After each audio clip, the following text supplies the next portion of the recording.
Everyone welcome back our channel Babu classes. तो पे बहुत पिला माने मते टेलीग्राम रे मेसेज करले कि सर प्लस 2 रिजल्ट केतन होइबो ना बाहर से लेन ना बाहर को जाउची। तो ए वीडियो में पे फुल डिस्कशन करबे एंड डेट चेंज के थंबनेल अछि मु निश्चित बर तमरे जणेबी। तो ऑलरेडी पिला तमर डेट चेंज हे साची केत तारीख हेची मु तमन निश्चित बर लाइन पे जणेबी। ए वीडियो में तमन थंबनेल देखि पिला 18 रो 21 हैला फुल डिटेल सहित मु तमन पिला जणेबी। तापर मोर करखम चैनल को नुवा करे सब्सक्राइब करना निश्चित बर सब्सक्राइब करना। तो प्लस 2 रिजल्ट पिला ओडिसा 2022 डेट चेंज हे जाची। आसन जानिया नुआ तारीख केबे बाहर रिजल्ट आर्ट्स साइंस कॉमर्स पिला मानकर गोटे दिन पिला रिजल्ट बाहर मिलन कह दे आसीगला नुआ तारीख जल्दी देखो पिला माने ठीक अछि निश्चित देखो।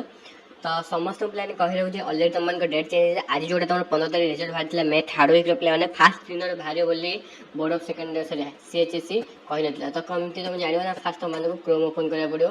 सर्च करा पड़ियो प्लस 2 रिजल्ट 2026 हला आउ जदि हो तुम देख पारे the Odisha class 12 plus 2 result schedule to be registration सुन माने बहुत जल्दी बाहर को जाऊँगी सन माने कौन सुन माने बहुत जल्दी है किंतु भारी ना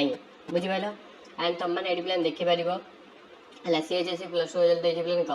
द इकोनॉमिक्स टाइम्स कौन 15 मे है 15 मे देती किंतु 15 मे बाहरी ना है 15 मे प्लान देखला नोटिस टी कौन ना देखे दूसरी है 12th result 2028 a time when will be board announcement result at Odisha हला देखो से माने किछि कहू ना से माने बस कहू चंदी कि तुम मान को प्रोवाइड करिवो हला प्रोवाइड करिवो माने बोर्ड ऑफ सेकेंडरी तुम मान को ऑफिशियल वेबसाइट रे जणैबो किंतु तुम देखि पारथुव कोनोसी वेबसाइट रे रिजल्ट पब्लिश हेछि बोली डेट अनाउंस हेनी। तो केबे डेट अनाउंस हेछि तुम मान वेट बिलन देखो जी न्यूज़ पेपर ऑलरेडी पब्लिश हेछि ना केबे डेट अनाउंस हेछि ना एही सप्ताह रे युक्त 2 परीक्षा फलाफल बाहरिबो हला ठीक कट अछि बिलन हला भुवनेश्वर बिलन उच्च माध्यमिक शिक्षा परिषद सीएचएससी सीएचएससी परिचालित युक्त 2 परीक्षा फल आसंता सप्ताह मे 14 ରୁ 21 मध्य प्रकाश पाइबा दिन धार्य देरी होई न आछला मध्य मे 19 है धार्य देरी बिलन देख जोटा 14 ରୁ 21 भितर कहला सेटा बिलन हटे दिले 14 ରୁ 21 भितर बाहरी पाइला नाही सेति नुआ तारीख देजने 19 ରୁ 21 तारीख मध्य प्रकाश फल प्रकाश पाइबा एथरक माध्यम गोटे दिन कला विज्ञान वाणिज्य और धंदामूलक विभाग परीक्षा फल बाहर परिषद कार्यालय गणशिक्षा विभाग और परिषद अधिकारी माने परीक्षा फल पुस्तिका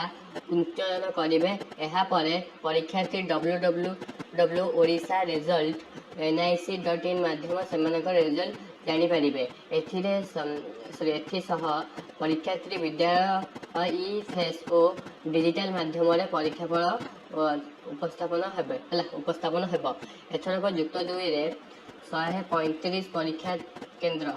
135 है 100 प्लान 135 चढ़ी कटि जाइए देनी डिटेलटा कटि जाइए परीक्षा केन्द्र प्राय 4 लाख छात्र छात्री परीक्षा देते बुझिपाल। तो तुम न्यूज़ पेपर भी आसीगला ये तुम काली न्यूज़ पेपर पब्लिश हम है तो से दिन मुझे आनी तो तुम डेट चेंज होगा 19 ରୁ 21 तारीख तुम रिजल्ट बाहर तो ये तुम मान बहुत टाइम अच्छी है 19 तारीख 18 दिन पे 19 है 19 तारीख बाहर तो बहुत टाइम अच्छी एंजॉय कर पे हाउ 4 दिन तुम हाथ अच्छे रोचे जय जगन्नाथ बाय।